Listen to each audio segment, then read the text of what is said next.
Buenas tardes, profesor profesor Germán. Me Me llamo llamo Tomás Santana, Santana, soy soy del del grupo grupo Equipo Equipo Rata, Rata, el el cual lo cual lo integran integran otros otros integrantes integrantes tales tales como como Jeffrey Jeffrey Fierro, Fierro, Héctor Héctor Reyes Reyes y y Joseph Joseph Zacarías. Zacarías. Y hoy Y le hoy le vamos a vamos a hablar hablar sobre el sobre el modelo de modelo de entidad entidad de de relación relación extendida. extendida.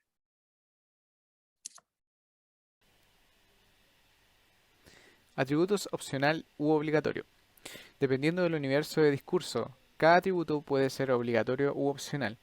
Cuando se declara un atributo que es obligatorio, implica que para la creación de aquella entidad es necesario que se conozca el valor del atributo, por lo cual es obligación tenerlo. Cuando se declara un atributo como opcional, implica que para el momento de la creación de la entidad se puede o no tener el valor de aquel atributo. Aunque esto no es parte del modelo de entidad-relación original, sí es bastante usado en los diagramas. Por ejemplo, el atributo que se antepone un círculo sin relleno significa que el atributo es opcional, y si es relleno negro, el atributo es obligatorio. En estos dos casos, en específico cuando es un atributo opcional, la función que retorna a la instancia admite el vacío, cosa que en la base de datos sería un null. Por lo tanto, la función se llama parcial. En cualquiera de estos dos casos, el atributo A es una función que puede devolver un vacío. Bueno, ahora toca hablar sobre las restricciones de cardinalidad, las cuales trabajan con un parámetro mínimo y uno máximo, lo que va a ser explicado a continuación. Primeramente deberíamos hablar sobre que la relación de cardinalidad que hemos utilizado hasta ahora se mostraron solamente líneas con un número o un asterisco. Pero hay otra manera de definir la cardinalidad y es definir entre una entidad y una relación una cardinalidad mínima representada con la M minúscula y una cardinalidad máxima representada con la M mayúscula. Esto significa que M entidades de X se relacionan con un máximo de M mayúsculas entidades de la relación R. Y en este caso solamente deberíamos preocuparnos de esa relación y de esa arista que conecta con R. Porque como se muestra acá en el ejemplo, R también puede llegar a otras entidades que en este caso sería Y. Y podríamos decir que no nos importa la cardinalidad desde la relación hasta la entidad Y, ya que la cardinalidad mínima y máxima es la entidad a la relación. Por lo tanto, el mínimo y el máximo de la entidad Y a la relación R se definen de una manera totalmente independiente. Y también podríamos decir que esta cardinalidad se expresa de la siguiente manera. Agregando que si el mínimo es igual a 0, entonces esta es una participación totalmente parcial. Y si el máximo es igual a 1, entonces para un X hay una arista en R, como se puede apreciar ahí. Y así también tenemos muchos ejemplos de algunas relaciones. Por ejemplo, como se muestra acá, tenemos la relación unos a muchos, donde tenemos un elemento de A que se relaciona con múltiples elementos de la relación R. Ya pueden ser 2, pueden ser 1, pueden ser 3, y se relaciona y se expresa de la siguiente manera. Puede expresarse de la manera de 1,n, 1,m mayúscula o 1, asterisco.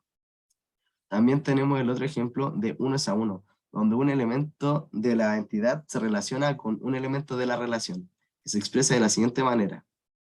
Y por último tenemos el ejemplo de 0 es a 2, donde pueden haber elementos de A que a lo más van a tener dos elementos en R. Puede tener máximo 2, puede tener 1 o no puede tener ninguno. Y ahora vamos a seguir con el siguiente punto.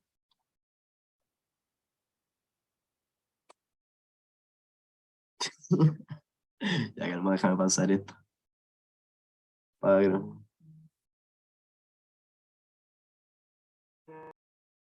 Hola, yo soy Joseph Zacarías y le voy a estar hablando de la herencia de las entidades. Cuando hay herencia se produce una jerarquía de clases, en la cual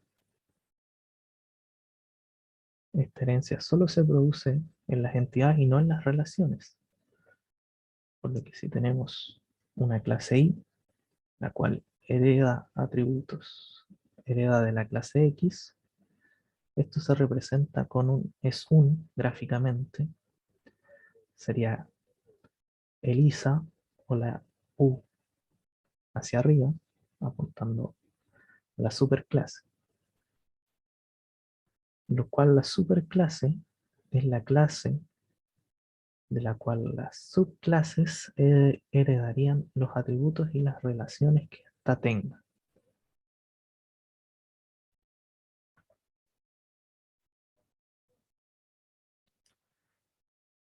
Posteriormente tenemos que la jerarquización se puede dar tanto de forma especializada como una generalización, donde la especialización sería tener una superclase persona y especializarla en los diferentes tipos que podrían ser alumno, profesor, un director de escuela. Y la generalización sería lo contrario, tener varias clases las cuales comparten atributos y eso llevarlo a una superclase, que sería el caso si yo tuviera un alumno, un profesor y un director de escuela, yo llevara todo eso a la superclase persona. Matemáticamente, la especialización se define como para todo X sub i, tal que X sub i pertenece a la entidad xy, tal que xy también pertenece a la entidad x. Posteriormente tenemos que si no, las subclases x sub i no se relacionan, entonces no puede ocurrir ni especialización ni generalización, y gráficamente cada subclase sub i se relaciona con su propia línea a la clase sub x.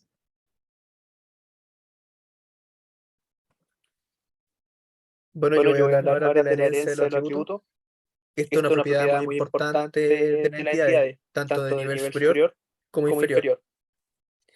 En este caso, en este diagrama se puede ver cómo tenemos una superclase persona, se deriva de clases más pequeñas que es una empleada del cliente, y se realiza una herencia de atributos, ya que la clase cliente hereda lo que vendría siendo el nombre, la calle, la ciudad y un ID cliente. En cambio, empleado también hereda nombre, calle, ciudad de la persona, pero con un ID empleado, además del sueldo.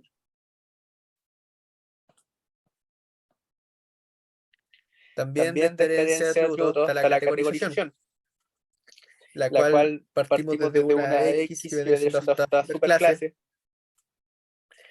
y estas XY, X2, X3, hasta XN son una categorización.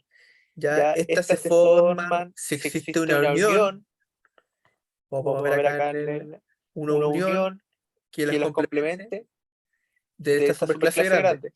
En este caso tendría una categorización. Además de esta herencia, está también la herencia de herencia selectiva. ¿Por qué no está ilustrada acá? Porque esta herencia no puede ser demostrada o indicada en el diagrama. ¿Pero qué significa esto?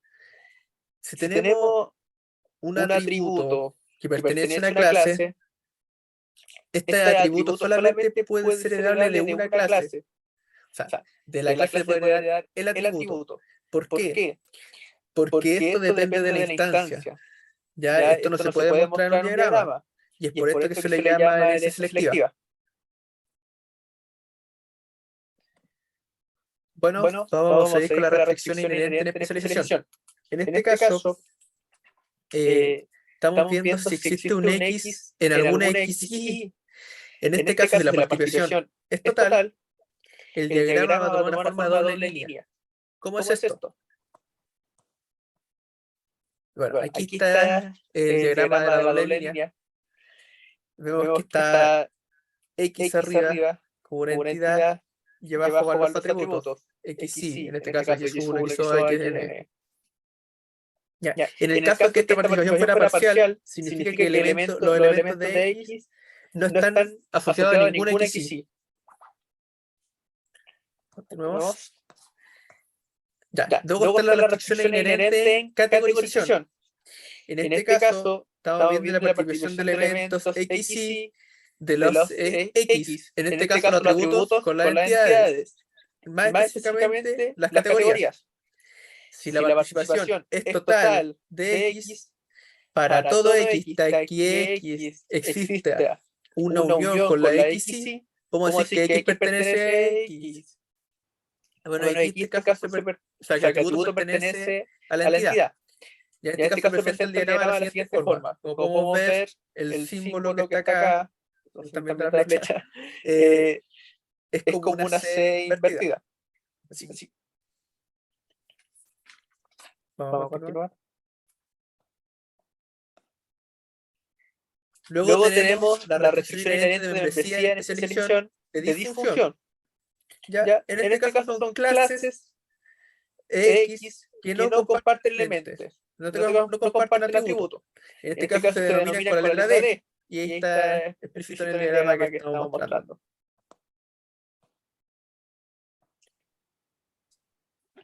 El otro caso es la restricción inherente de membresía en especialización solapado. En este caso son elementos que sí se comparten, ya que no están disjuntos como antes. Y en este caso se representan con la letra O.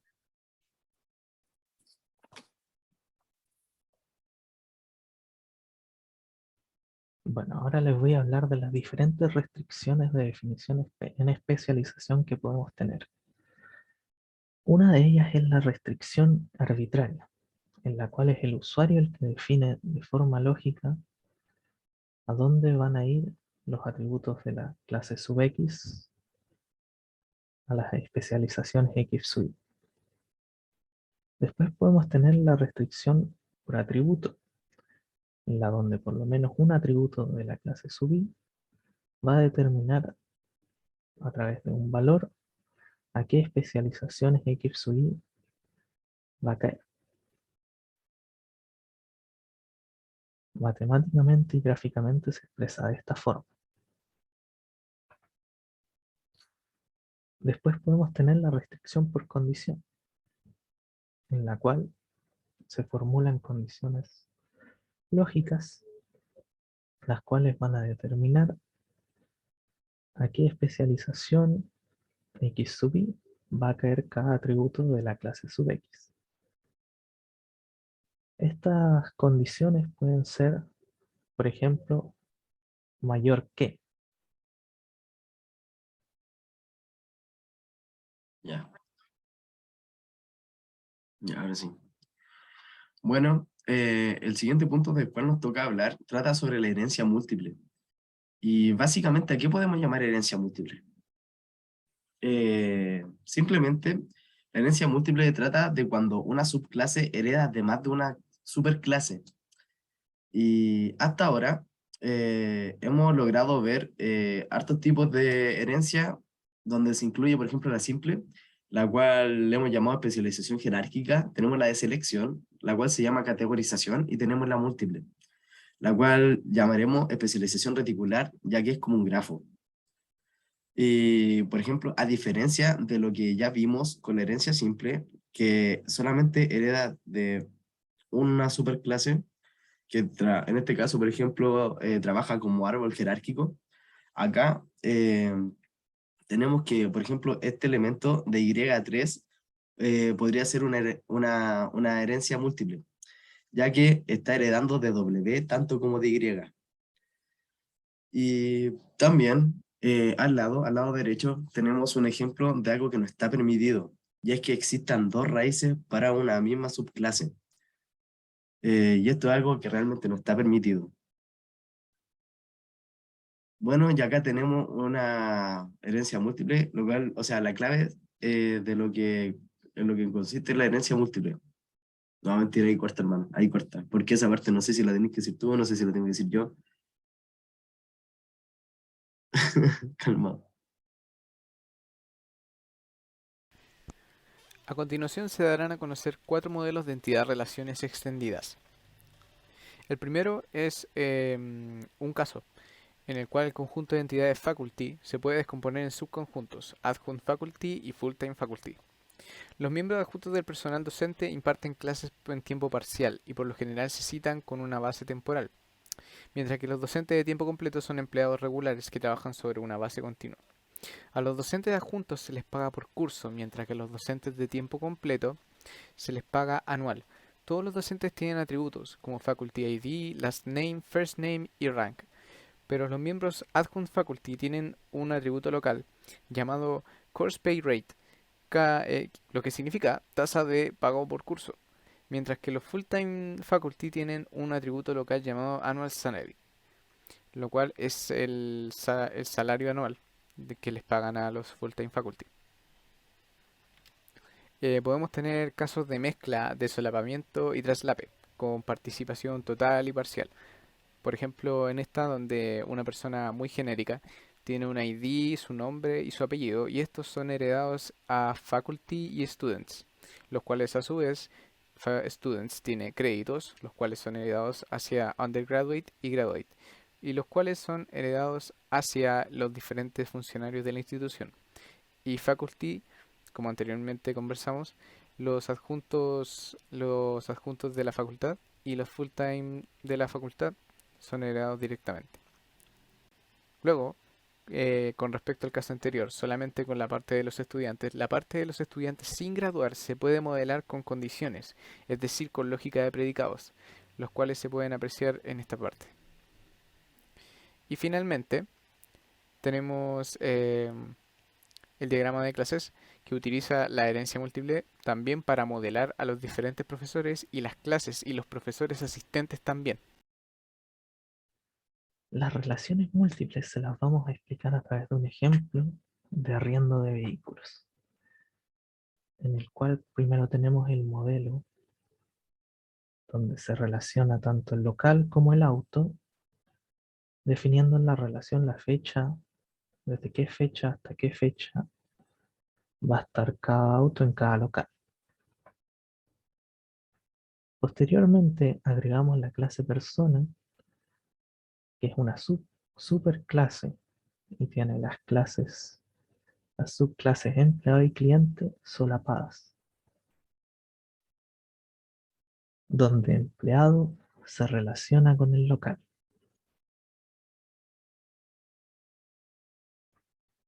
Posteriormente a este modelo que teníamos con persona, empleado, cliente y local, le agregamos ahora la relación arriendo y la entidad auto, donde tenemos que ahora el cliente se va a atender en un local, donde va a arrendar el auto y va a ser atendido por un empleado.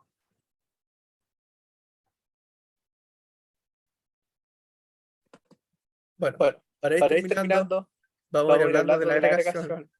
En este caso, la definición textual es el concepto de abstracción para construir objetos compuestos a partir de sus objetos componentes. ¿Ya? En este caso, la primera imagen que tenemos arriba del diagrama, la clase compañía es una agregación de los atributos.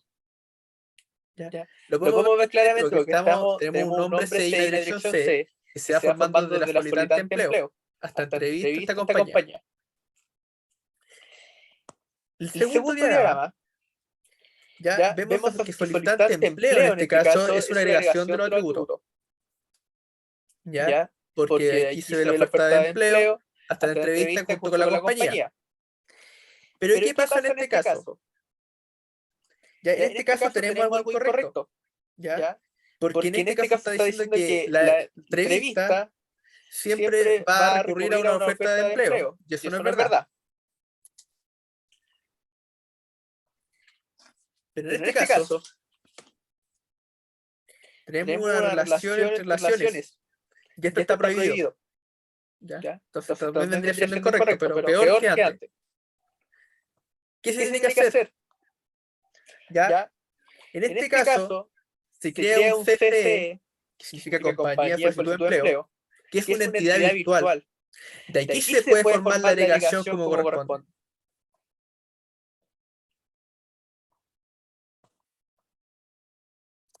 Bueno, para terminar, vamos a dar un vistazo a la bibliografía utilizada para realizar este PPT y posteriormente la presentación.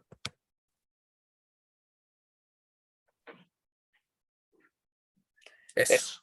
Con el equipo Rata, quiero dar las gracias por la atención y espero que hayan podido entender más acerca de estos modelos de entidad de relaciones extendidas.